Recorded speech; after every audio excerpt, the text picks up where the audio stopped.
Bonjour et bienvenue sur la chaîne, c'est parti pour l'épisode 4 de la décade manga. J'ai énormément de trucs à vous montrer aujourd'hui, donc on attaque tout de suite, c'est parti.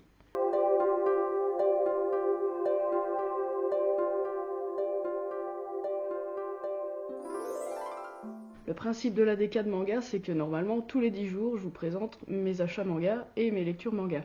Et BD éventuellement à l'occasion quand il y en a. Là, j'ai acheté tellement de trucs. J'avais fait une grosse commande chez Moby et j'ai commandé plein de trucs d'occasion aussi sur Vinted principalement. Et donc j'ai déjà fait la semaine dernière une petite vidéo unboxing de ma commande Momy.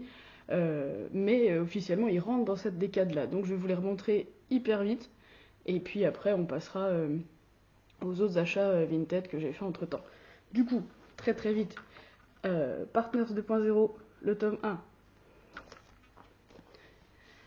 My Happy Marriage, tome 1 aussi.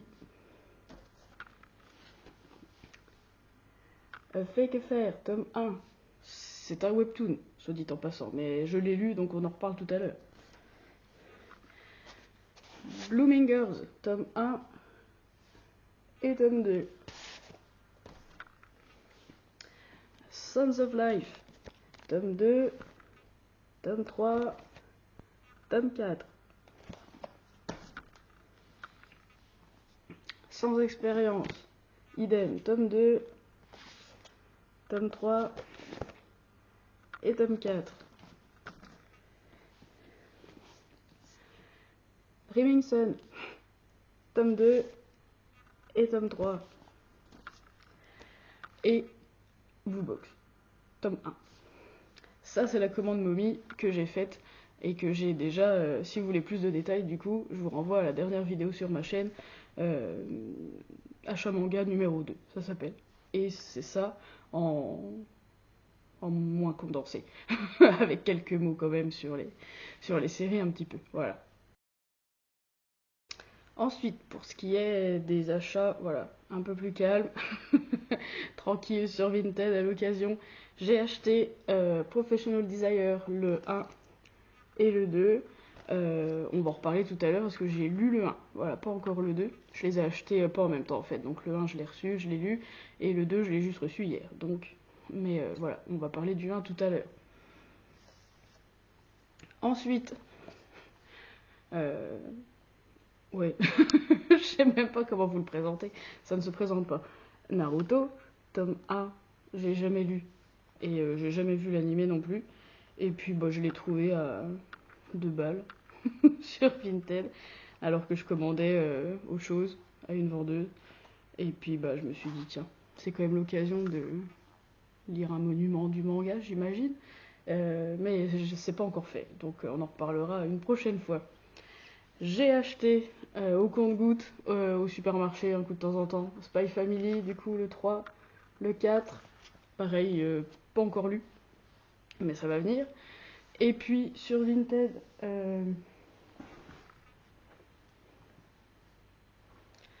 l'intégrale. Là, je me suis un tout petit peu lâchée, mais le prix était cool. L'intégrale en 10 tomes de Teach Me Love. Je vous montre le 1.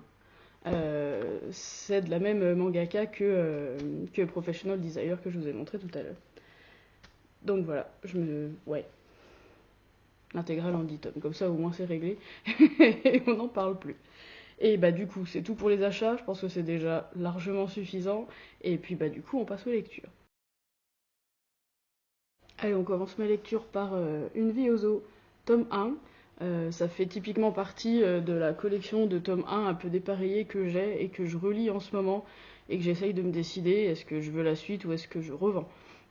Donc j'ai relu le tome 1 d'Une vie aux eaux. C'est chez Nobi Nobi, c'est le tome 1 d'une série finie en 4 tomes. Et je l'avais acheté à l'origine parce que j'ai beaucoup regardé l'émission Une saison aux eaux sur France 4. Et puis voilà, je me suis dit, bah, ça a l'air d'être un peu le même style, quoi, le quotidien d'un zoo. Donc voilà, je l'ai relu, que je vous explique un peu de quoi ça parle. Donc ça parle de Haruko, donc c'est la fille que vous voyez là, qui devient soignante animalière dans un zoo, comme le titre l'indique quand même. Mais c'est un zoo qui est un petit peu en difficulté financière, avec un jeune patron qui est le fils de l'ancien patron, mais qui lui n'a aucune passion pour les animaux, quoi. C'est vraiment pas son truc, et lui il veut traiter ça comme une entreprise qui doit faire du bénéf. Donc voilà, vous pensez bien que ça va. C'est pas forcément la mentalité des soigneurs, quoi. Et donc je pense qu'ils vont rentrer en conflit assez régulièrement. Elle, Haruko, elle est plutôt maladroite, elle est rêveuse, elle est un petit peu idéaliste comme ça, elle supporte pas que les gens, ni les animaux d'ailleurs, aillent mal. Donc, et puis elle a une petite particularité, c'est qu'elle perçoit les pensées des gens et des animaux via leur odeur en fait. Ça lui parle beaucoup, voilà, elle doit avoir un nez hyper développé, et du coup elle analyse pas mal de choses grâce à ça, autant au niveau des humains que des animaux d'ailleurs.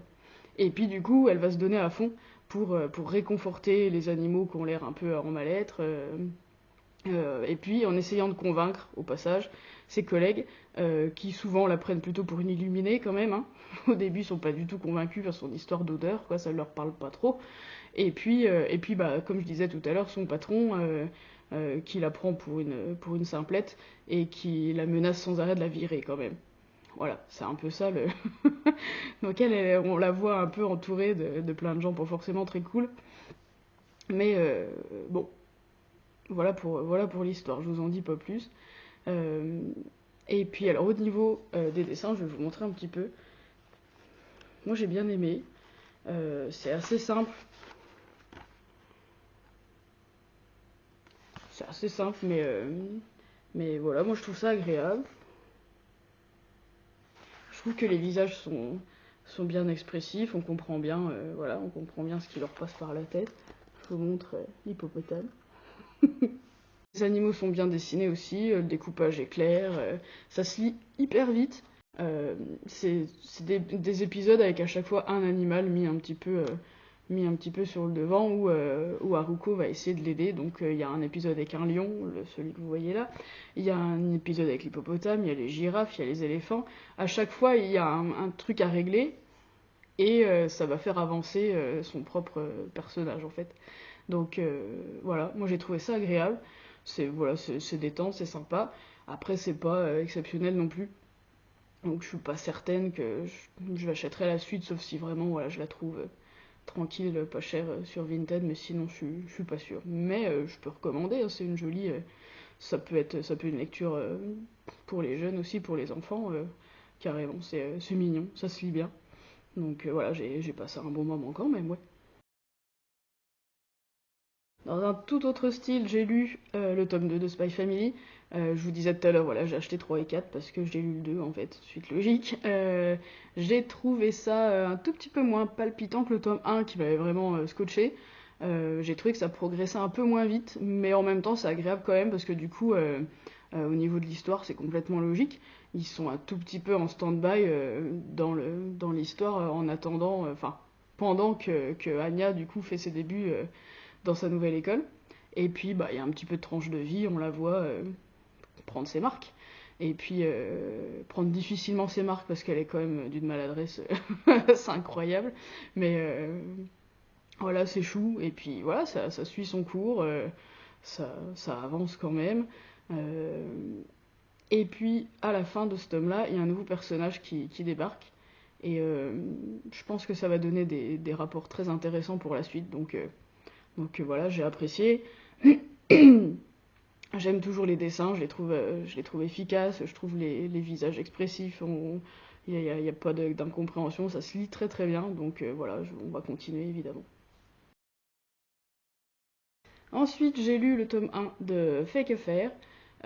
C'est de la mangaka, j'ai failli oublier son nom, Akiko Yashimura, que j'aime beaucoup, dont je vous ai déjà parlé, pour Gourmet Détective, pour Princesse Jellyfish, que je suis en train de relire d'ailleurs, dont on parlera.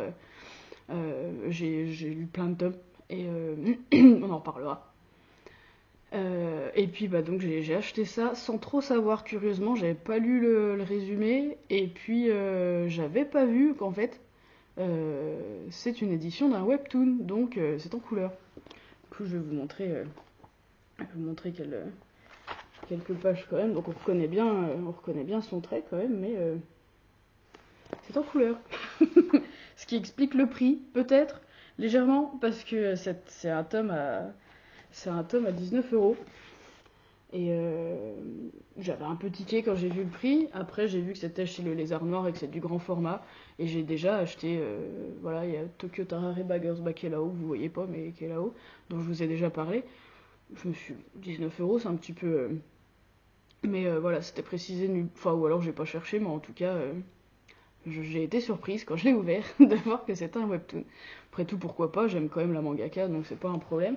Et puis, ce qui est super intéressant, c'est qu'en plein milieu, si j'arrive à le retrouver, il y a quelques pages signées de la mangaka aussi, mais cette fois en noir et blanc, et qui nous expliquent justement ses débuts dans le webtoon, qui nous explique un peu voilà, le challenge de la mise en couleur, ce genre de truc, et c'est hyper intéressant.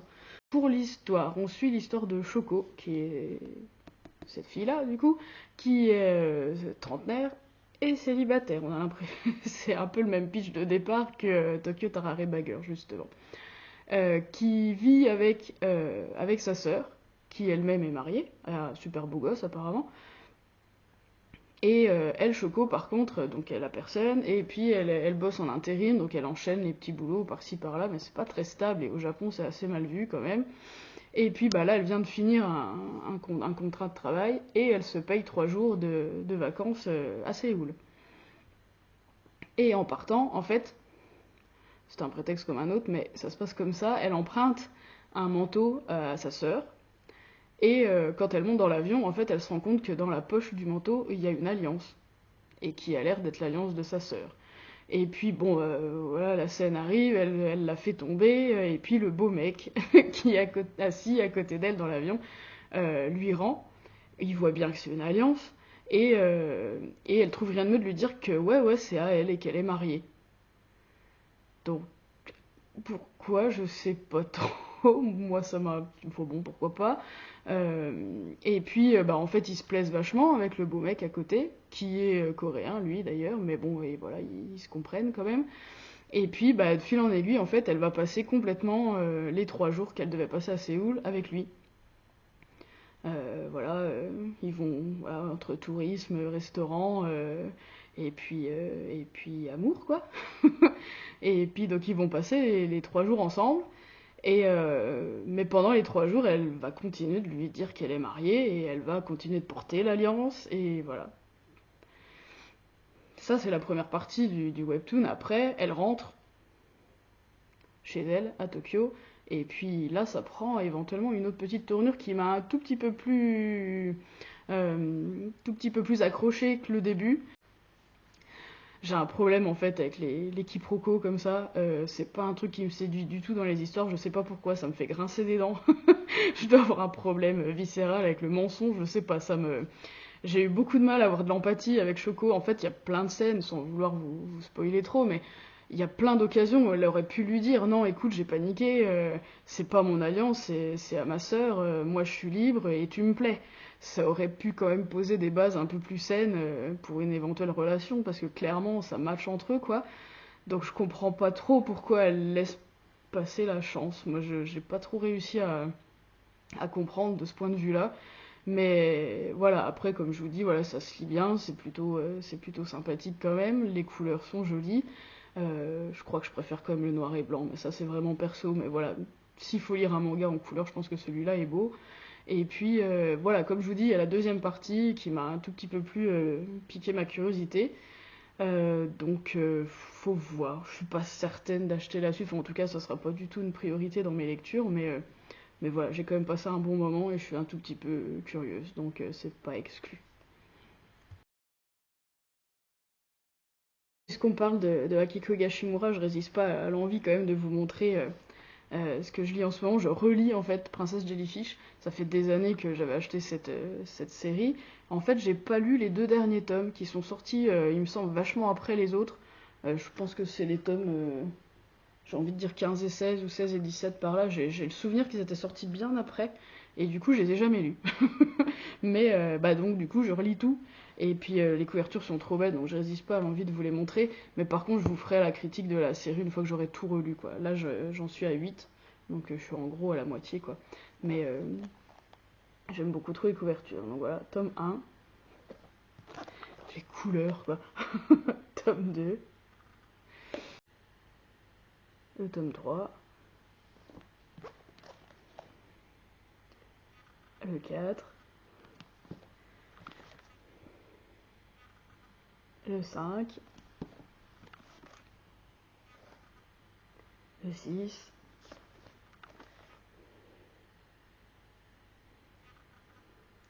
Le 7.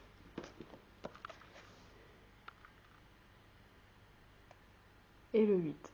Voilà, pour l'instant j'en suis là de ma relecture. Je passe un super moment avec ce manga, c'est drôle, voilà, ça avance, enfin, ouais, non, c'est vraiment bien. C'est vraiment bien, et puis, bah voilà, comme je vous disais, je vous en reparle une fois que j'aurai tout relu et découvert la fin que j'ai jamais lue, en fait.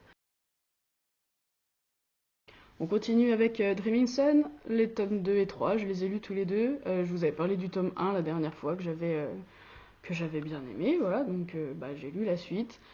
Juste pour vous remettre un petit peu dans l'histoire, je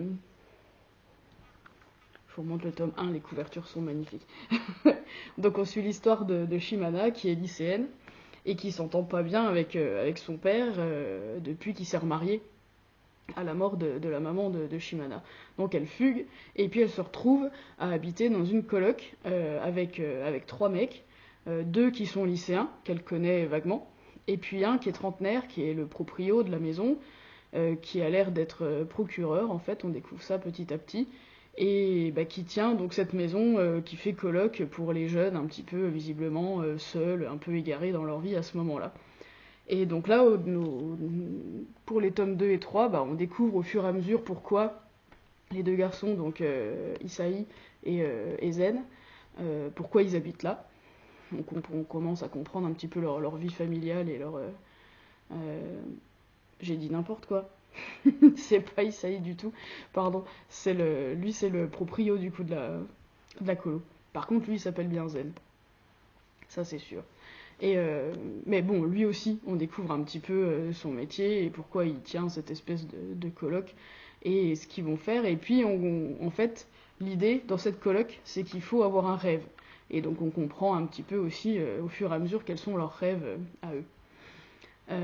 Pour ce que j'en ai pensé, moi j'adore les dessins, c'est vraiment typiquement le manga que je lis hyper lentement parce qu'en fait je m'arrête sans arrêt pour regarder, pour regarder les visages que je trouve vraiment trop beaux. Je m'arrête sans arrêt dessus. Je regarde les cases pendant très longtemps. C'est rare que je fasse ça, mais ce manga-là, à chaque fois je le regarde et je sais pas, les habits aussi, c'est bien fait. Niveau découpage, c'est super clair, ça se lit très bien. Et puis je vous dis, moi je m'arrête sans arrêt sur les dessins. Et je les admire, quoi. Surtout au niveau des visages, quoi. Je trouve ça vraiment trop beau. J'adorerais dessiner comme ça. Bref. Par contre, là où j'ai des petites réserves, c'est au niveau de l'intrigue, où je trouve vraiment que tout va très vite. J'avais déjà senti ça sur le tome 1. Voilà, elle fugue, et puis 3 pages plus loin, elle a déjà retrouvé un toit. J'ai trouvé ça un tout petit peu tiré par les cheveux quand même. Bon, là, je trouve que tout va vite.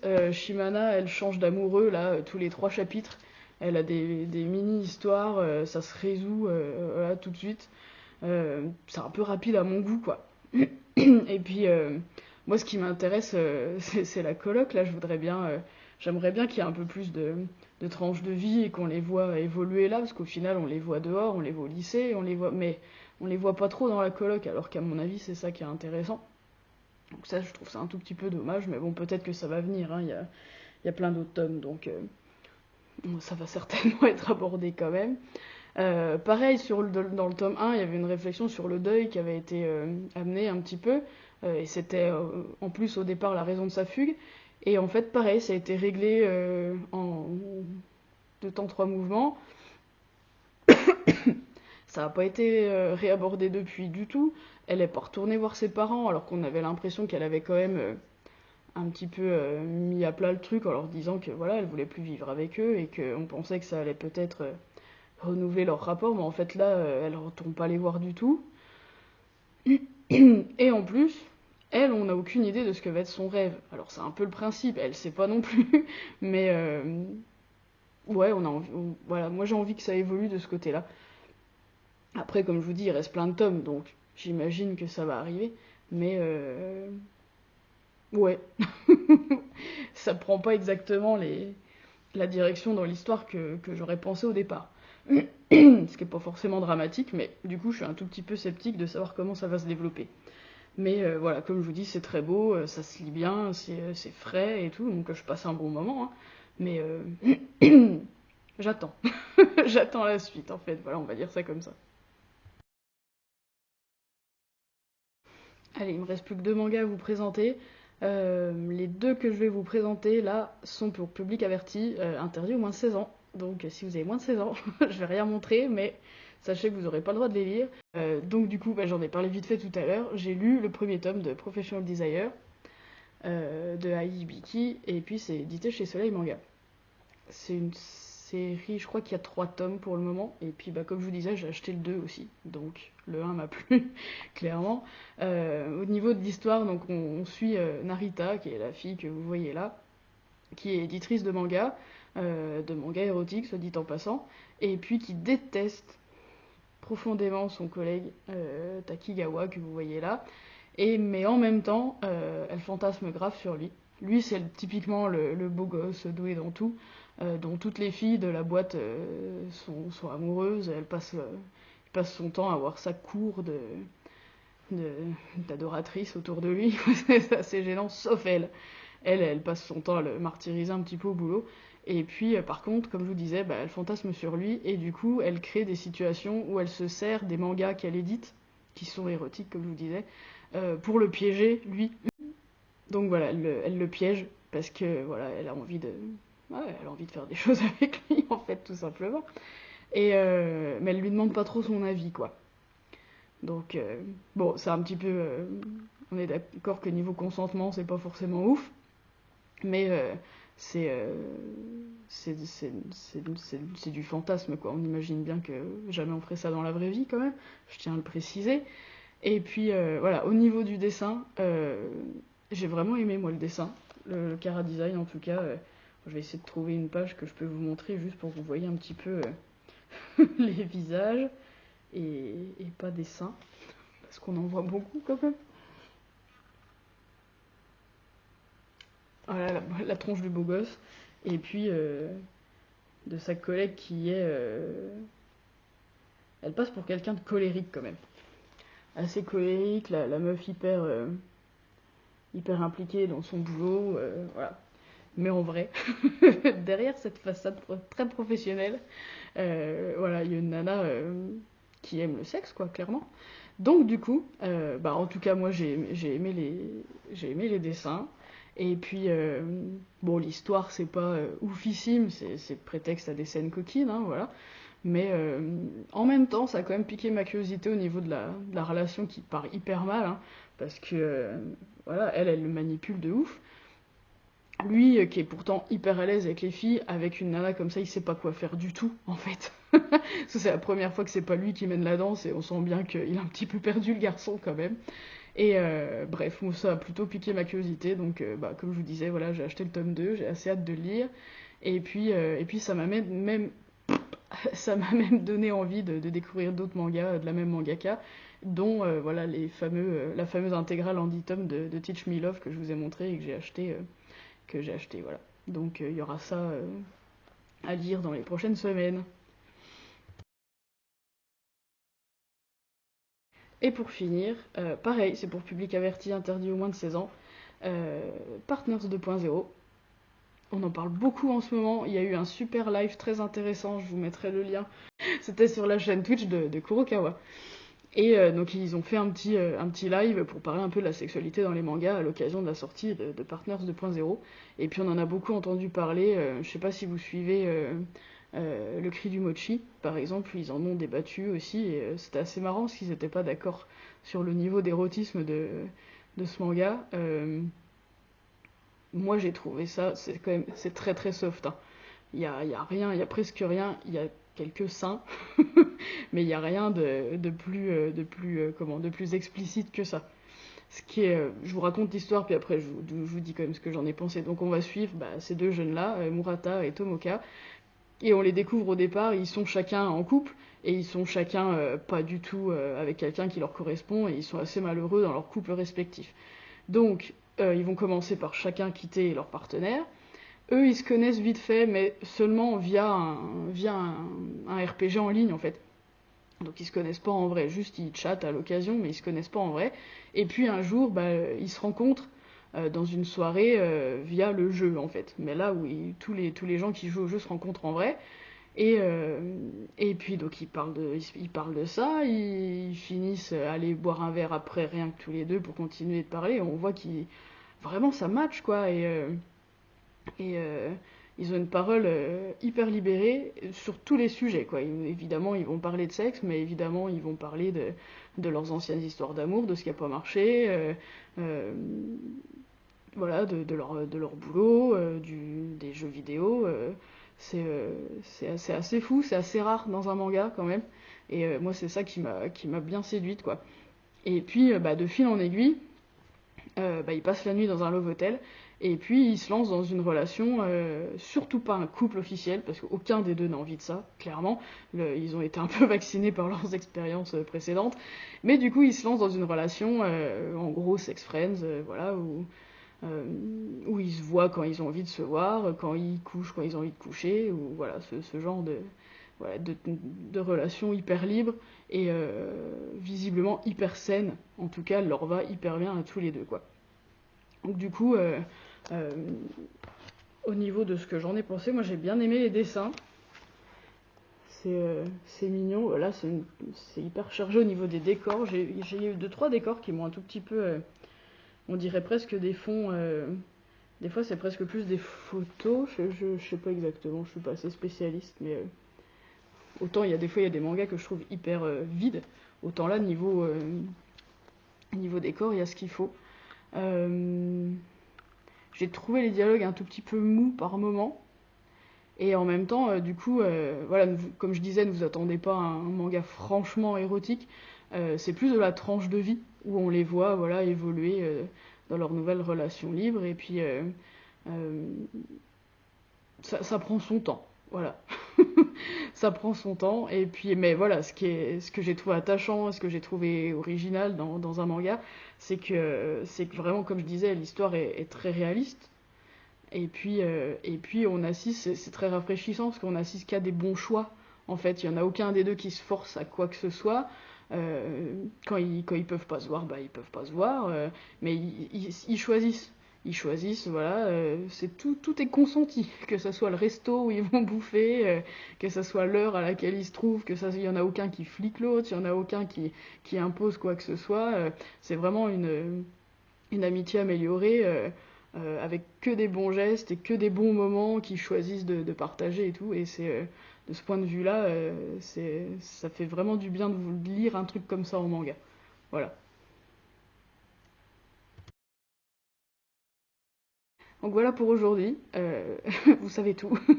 Non, il y a quelques lectures que j'ai en cours, mais que je savais que j'avais déjà pas mal de trucs à vous présenter aujourd'hui, et puis dont je vous parlerai du coup la prochaine fois, genre Last Quarter de Ai Azawa, je suis en train de lire ça aussi. Princesse Jellyfish, peut-être que j'aurai fini, même s'il me reste encore au moins 8 tomes à lire, plus tous les trucs que j'ai achetés là, qu'il va falloir que je lise quand même. Donc, mais voilà, je vais être en vacances un petit peu, donc ça va être sympa, je vais pouvoir lire plein de trucs et me reposer un petit peu. Et puis, du coup on va se revoir dans 10 jours, c'est le principe de la décade manga. N'hésitez pas à me dire, vous, ce que vous lisez en ce moment. Est-ce que je vous ai donné envie de lire quelque chose? Voilà, on discute dans les commentaires, j'espère. Et bien sur ce, je vous dis à bientôt, à dans 10 jours. Bonne lecture d'ici là, salut!